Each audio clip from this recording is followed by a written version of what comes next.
Imagine a month of Sundays, each one a cloudy day. Imagine the moment the sun came shining through. Imagine that ray of sunshine is you. Remember your darkest hour, with dawn still so far away.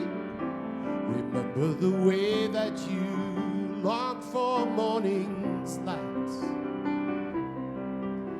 and think of yourself as a candle in the night.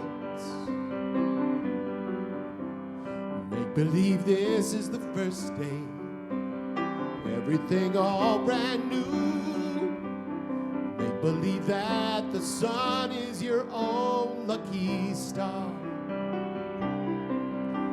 And then understand the kind of gift you are, the gift you are, like the very first breath of spring, the gift you are the joy that love can bring, the gift you are, all of our dreams come true, the gift you are, the gift of you. You are the promise of all the ages. You are the prodigal son. You are the vision of prophets and sages. You are the only one.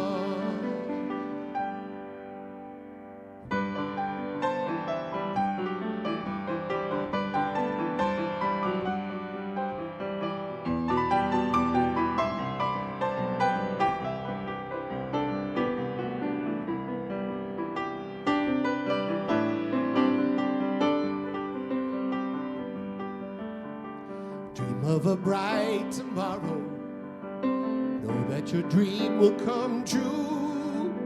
Carry your dream in a sparkling crystal jar,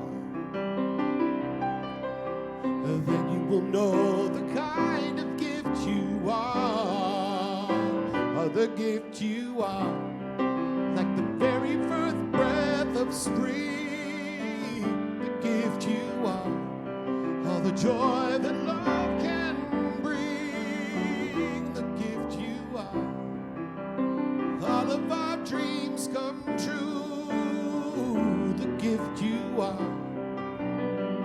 the gift of you, the gift you are, like the very first breath of springtime, the gift you are, all the joy that love can bring, the gift you are, all of our dreams come true, yes they do, the gift you are, the gift of you, the gift you are, the gift of you.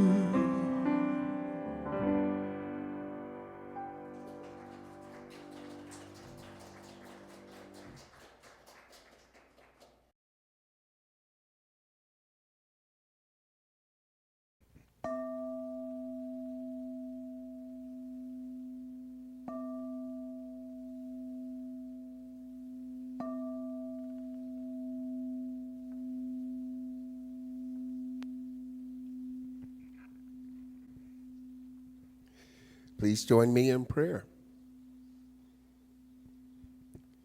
And on this glorious, beautiful Sunday afternoon, we're so grateful to come together as part of the one perfect life, the life that is God, the life that belongs to each and everyone in this space, everyone here in the city of Aurora, state of Colorado, United States of America, planet Earth, and the entire universe. We are one as unique expressions of that perfect life. And I give thanks for the opportunity to come together to celebrate.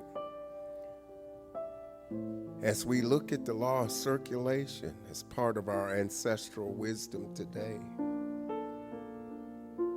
knowing that this perfection has always been, is, and always will be. We give thanks for the opportunity to celebrate this oneness, this connection, this infinite love and truth that permeate all creation. And I know that everything that takes place here today will be absolutely perfect in every way, as each and every expression of the divine here is perfect in every way. The way we celebrate will be perfect in every way. I give thanks for all who've come together to celebrate this connection, for everyone in the sound of my voice, and give thanks for the perfection that each and every one of you are, and release these words into the law that knows how to mold, make, shape, create the good, all the good there is, everywhere, all the time. I let this go, I let it be. Together we affirm, and so it is. Ooh, I got a little flyer I've made. This guy here, he's pretty brilliant. I think you should listen to this guy. He's going to tell us some stuff because Spirit speaks through this young soul and gives us all of the messages that we need to express fully as we were intended to express. I have some inspirational words for us today to kick off the festivities. And the first thing I want to talk about is core concept number 7 that our founder, Ernest Holmes, said 10 core concepts for living. The 7th one is the one we're going to discuss today. Core concept 7 says, this is a reciprocal universe. For every visible form, there is an invisible counterpart. Everything in nature tends to equalize itself to keep its balance true. Human life demonstrates the reciprocal nature of the universe in laws of attraction, giving and receiving, mental equivalence, doing and being done by, and other such principles. Our second set of words of inspiration is a definition for the word service. It means never having to say that you're sorry. And our founder, the Honorable Dr. Ernest Holmes, reminds us that the parable of the prodigal son constitutes one of the greatest spiritual lessons in history of religious education. It is an attempt on the part of the great teacher to show us that God turns to us as we turn to God. There is a reciprocal action between the universal and individual mind, that the Spirit is ready to help us whenever we turn to it.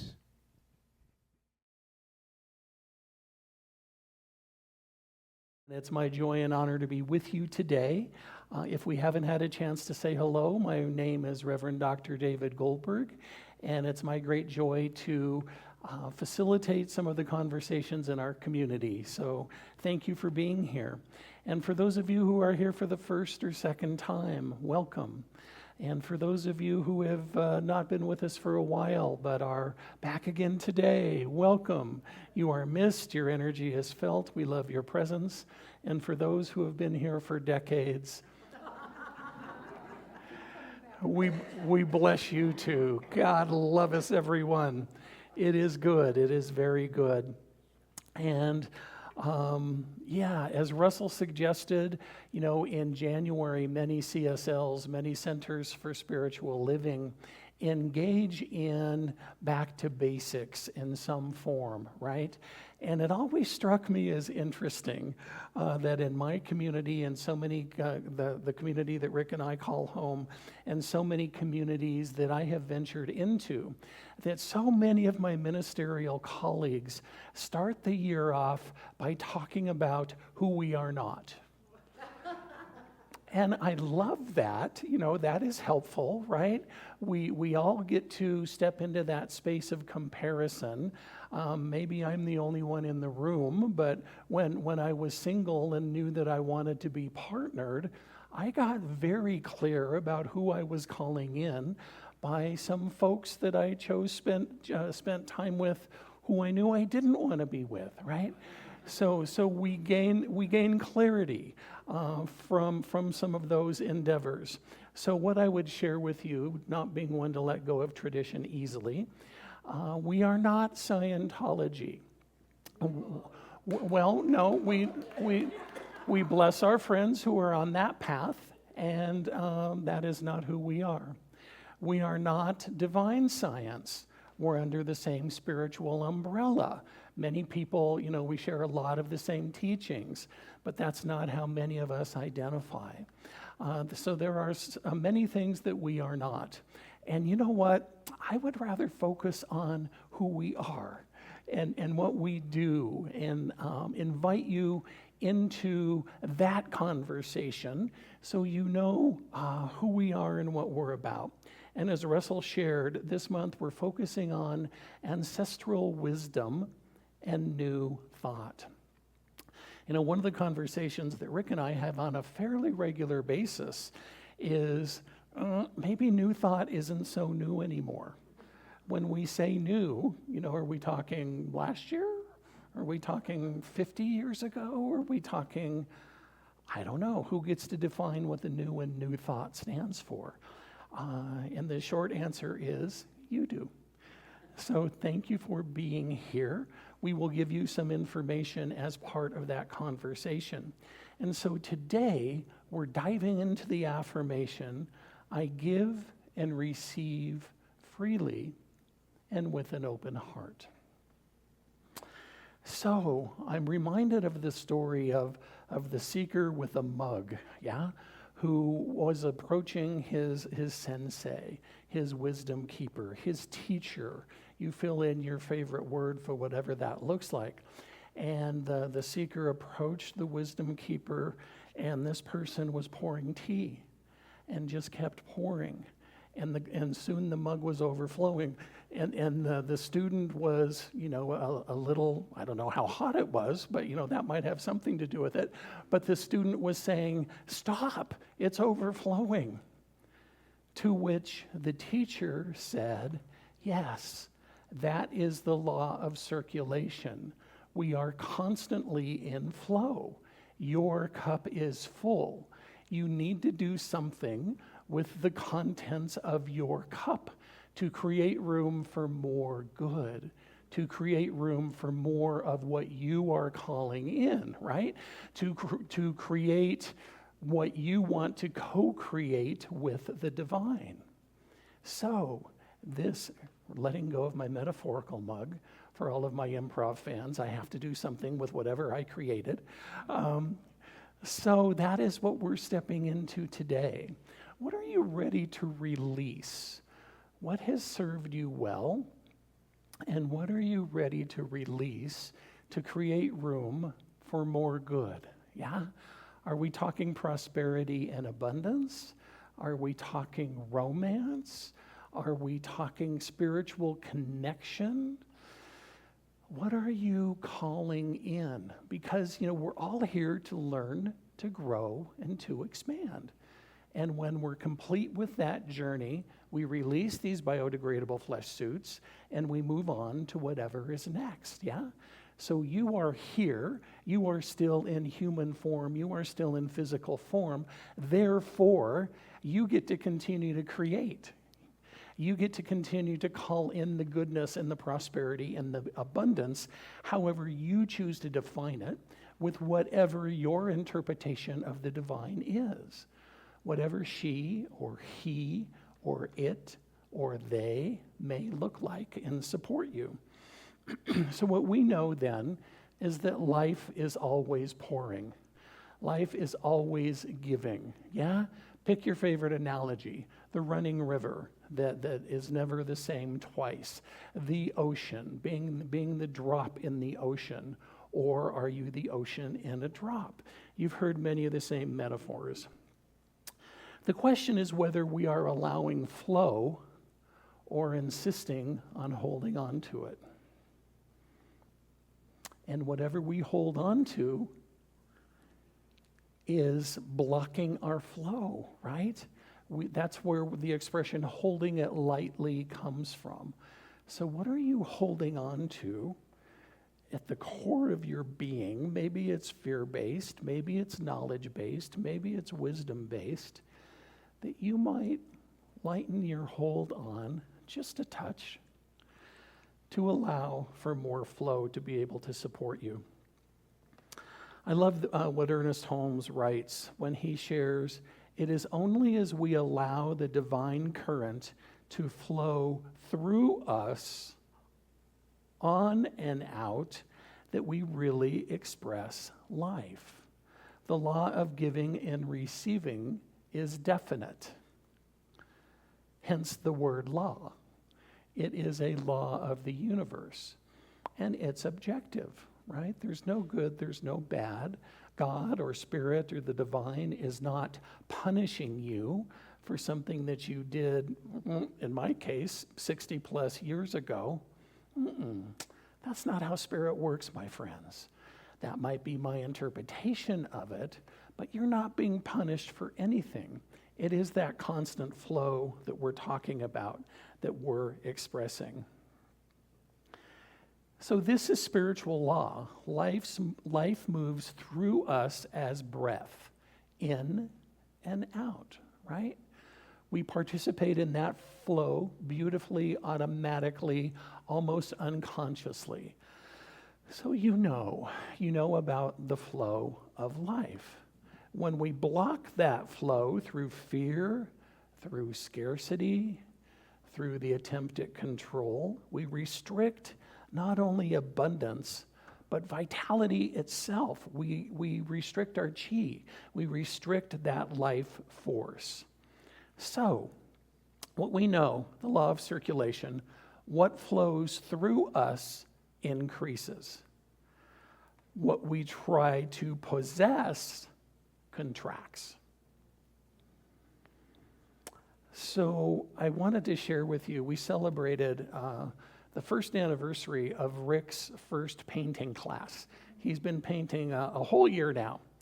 And you've heard part of this story before, but as part of our initial conversation, Rick was saying, David, I want something that I can just do. I want something that I can look forward to. I want something fun, ideally, maybe something that I'm good at. And oh my goodness, long story short, he went to his first painting class. I introduced him to a dear friend of mine who's a religious science practitioner. She holds her license at Mile High. Rick went to class, never held a paintbrush, well, metaphorically, never held a paintbrush before in his life, stepped into this class, created something that first week or that first month of class, and Colleen said, you can sell that. He wasn't looking for another income stream. He was just doing what moved him on some level. We think he's done this in a previous life because he's so good and it happened so quickly. And he just sat down, and as Colleen says, he threw paint on the paper. And as he's leaving his first class, she says, you can sell that.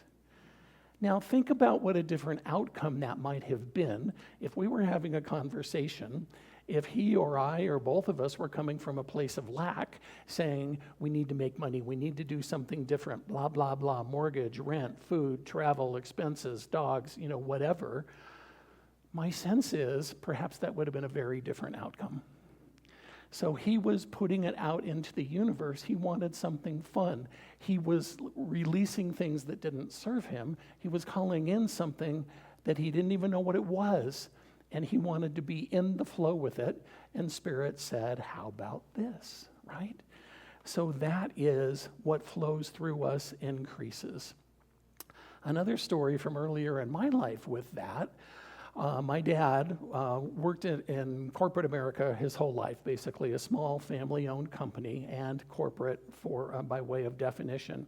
And he was an entrepreneur at heart. So one summer, he decided that we really needed to embrace that philosophy of making money, of thinking for ourselves, of being entrepreneurial, of working for ourselves. So he gave my two brothers and I $100 at the beginning of summer when school was out. And he said, you have 3 months of summer vacation. Whoever is able to parlay this into the most money, I'll give that one person, that one brother, that one sibling, another $100 at the end of the summer. Well, you know, we were this high and this old, and so that was a lot of money back then. And so my oldest brother had his plans. I wasn't exactly sure what he was going to do. My middle brother started a lawn cutting business and was pulling the lawnmower behind his bike to houses in the neighborhood. And I, being the non-athlete / entrepreneur that I was, my dad was also a baseball coach. He coached B Legion ball and A Legion ball, baseball to football to baseball to football. And so obviously summer was baseball season, and I'm like, what if I did a concession stand at my dad's games, yeah? And knowing my dad, being the generous soul that he was, I opened after the occasional practice, and he'd bring the whole team up, and he'd buy everybody Cokes, just the little 25-cent Cokes. And so, I was making money off my dad. And so that was fun for me. And then the way it worked out, my oldest brother had just gotten his license.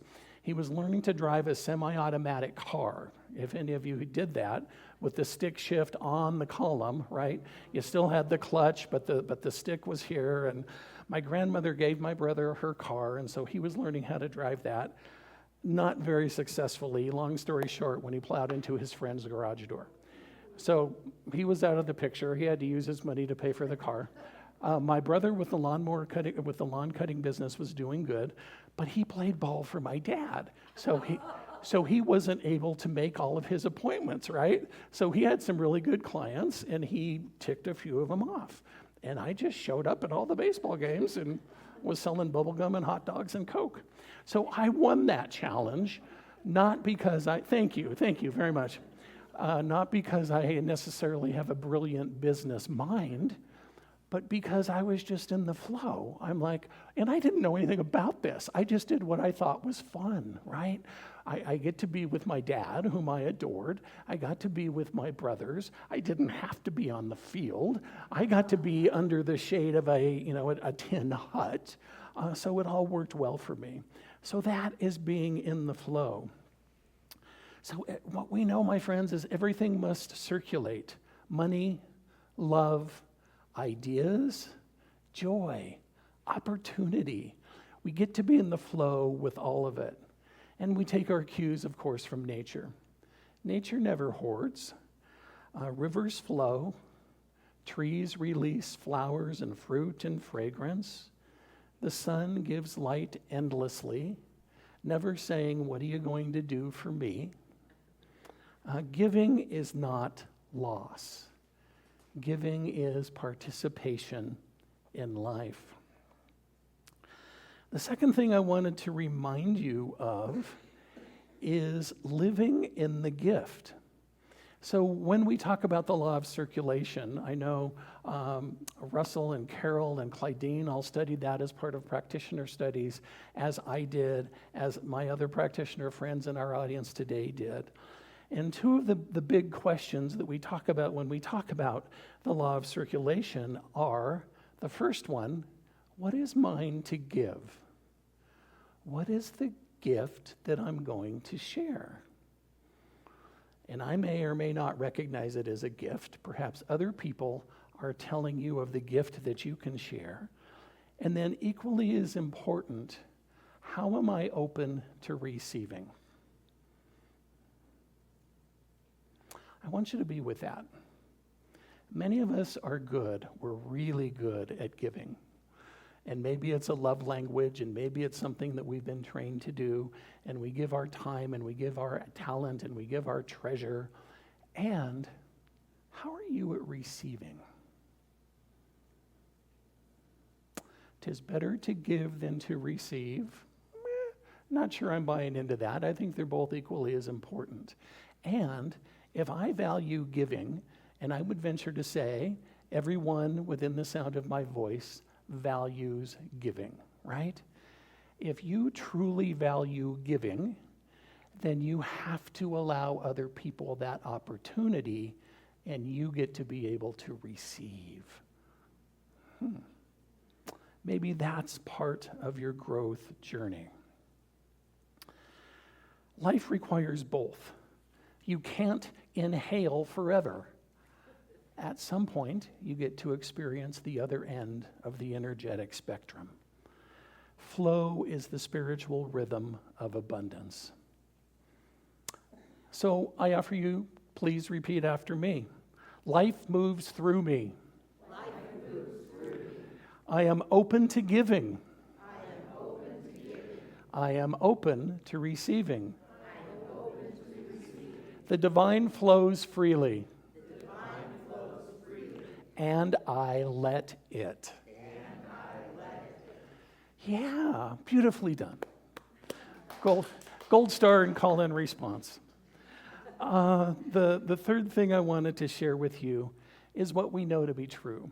Everything is a gift. God bless you. And what I mean when I say that is just that. Everything is a gift, regardless of what it might look like to my human eyes. 20 plus years ago now, again, we were at our spiritual community, maybe not that long, but we were at Mile High Church, and they were offering a workshop in improvisational theater with Alan Arkin. If any of you are familiar with him, he was in some of the Get Smart later movies in the franchise, and really an extraordinary talent. And Dr. Rogers' wife, Erica, was in the class with me, along with Barry Eberts, Reverend Barry's son, Gabe. And so we were all in this class together. And one of the takeaways that I continue to think about, that Rick and I since got reinforced in improv classes with Erica, is this very thought: everything is a gift. So if you're doing a scene in improvisational theater, and I'm reminded of one that I was working on in that particular workshop, I was watching one. And so two of my fellow learners, two classmates, had set up this improv scene, and they were in a shoe store. And one was the person helping, and one was a very demanding client who needed things in different sizes and different colors and whatever. And then another, and actually Gabe was the person, the salesperson helping with the shoes. And then a third person came up and for whatever reason wasn't tracking with the whole shoe store theme and stepped up to the counter and ordered a strawberry ice cream cone. And that's what we got to do. We got to say, and we got to turn our shoe store into a shoe store / Baskin Robbins. How awesome would that be? Right? So where in your life might you be able to shift that paradigm? What are you perceiving as a problem, as a challenge, as a difficulty that you might be able to shift just a little bit? And maybe you're not going to give it a standing ovation quite yet. But where can you say, as the phrase goes, yes and, right? You still get to feel and know everything that you know about the situation. And how can you expand that to help you move through that if you choose? So a gift creates relationship, and possession creates separation. Holmes teaches the same truth in metaphysical language. Everything Spirit gives us is meant to move through us into the world. So fast forward then, that very young Gabe Ebert went on to make an extraordinary name for himself on Broadway. He had a starring role in the movie musical Matilda. He went on to win the Tony Award in 2013, They always shift when they present the different awards.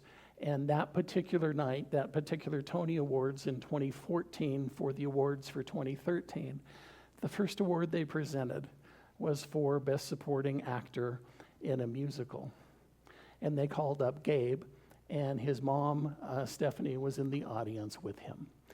He and his now wife were nominated for Tony Awards last year or the year before. He for his continued excellence in acting, and she for directing another play that was ironically in competition with his. So that is what I invite you into, my friends. Everything is a gift. Even the things that may not look like it to my human eyes, that are beyond my control, that are beyond my circumstance. Everything is a gift. And as I share with you every week, one of the many things that I love about our community at New Dawn is how we live these principles and what that looks like to us.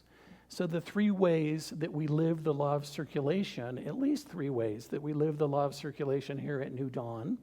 We circulate love. We just allow it to flow through all that we do.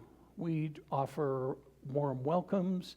We offer kindness. We offer inclusion. Maybe that's through our words. Maybe that's through our music. Maybe that's through our hospitality in our classes. Maybe that's through the extraordinary prayer support of our prayer practitioners. We circulate love.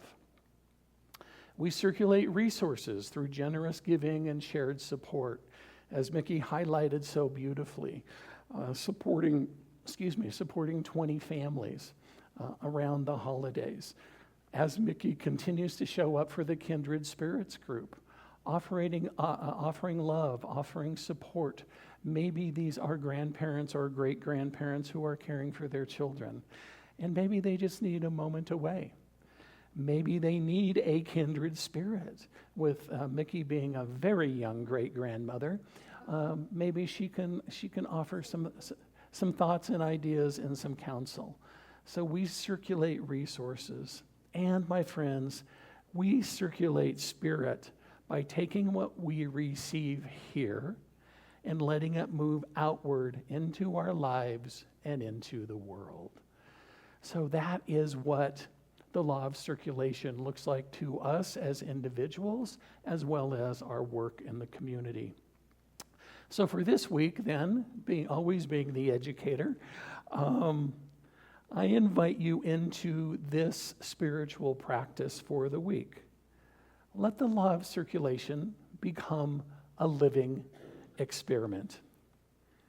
When you awake each morning, I invite you into the question, what is mine to give today? Maybe it's time, maybe it's money, maybe it's resources of another kind, maybe it's a prayer for one of our beloveds who is having hip surgery. Maybe it is support for a family who has just lost a loved one, right? What is mine to give today? And then in the evening, as you're ready to retire, where did I allow myself to receive today? Sometimes it's easy. Oh, no, thank you. You know, maybe it's a cookie, or maybe it's a meal, or maybe it's a phone call, or maybe it's a meeting. Oh, no, thank you. Or maybe it's reaching out for help myself. Where did I allow myself to receive today? Don't force it. Don't judge it. Simply notice how life responds when you let the divine current move freely through you. So what we know then, my friends, again, is the law of circulation, being a law, is not optional. It's how life works. When we allow Spirit to move through us rather than stop at us, we experience greater joy, deeper connection, and expanding abundance. However you're choosing to define that, whatever you're calling in to your life. We give and receive freely and with an open heart. And if you would please join me in prayer. If our practitioner prayer partners would please stand with me in consciousness. So I just find myself in a place of deep gratitude.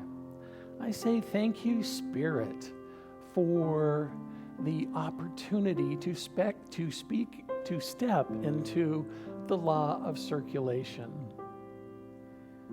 We call it a law, and yet we know that it is here for our highest and best.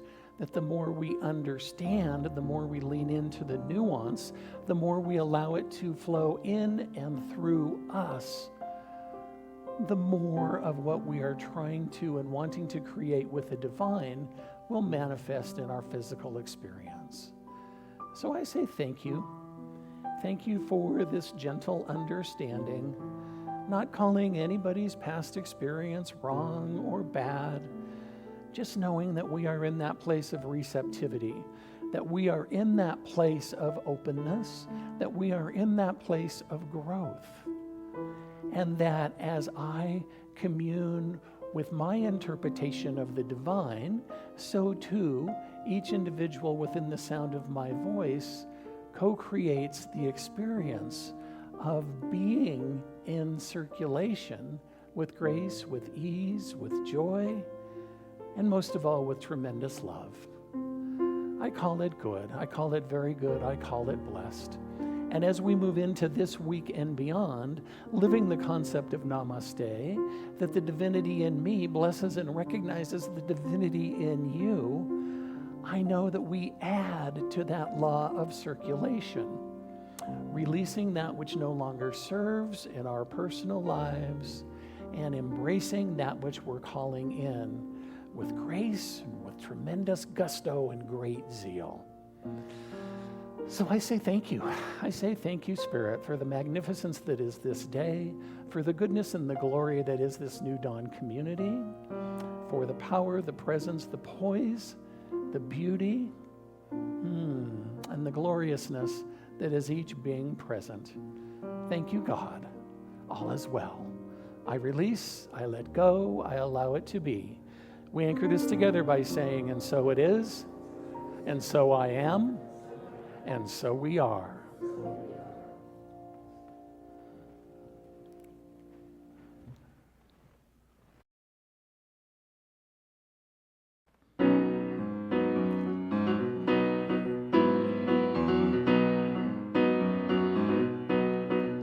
Oh, there's a reason for that sunshiny sky, and there's a reason why I'm feeling so high. Must be the season when that love light shines all around us. So let that feeling grab you deep inside, send you reeling where your love can't hide, and then go stealing through the moonlit night with your lover. Oh, just let your love flow like a mountain stream, and let your love grow with the smallest of dreams, and let your love show. Then you'll know what I mean. It's the season.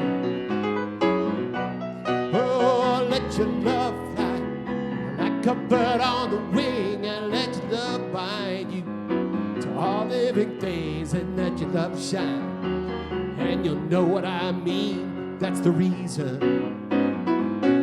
Well, there's a reason for the warm, sweet nights, and there's a reason for the candle lights. Must be the season when those love lights shine all around us. Yeah, so let that wonder take you deep into space and lay you under its longing embrace. Just feel the thunder as it warms your face. You can't hold back. Oh, let your love flow like a mountain stream, and let your love grow with the smallest of dreams, and let your love show. Then you'll know what I mean. It's the season. Oh, let your love fly like a bird on the wing, and let your love bind you to all living things, and let your love shine. Then you'll know what what I mean. That's the reason. Oh, let your love flow like a mountain stream, and let your love grow with the smallest of dreams, and let your love show. Then you'll know what I mean. It's the season. Oh, let your love fly like a bird on a wing, and let your love bind you to all living things.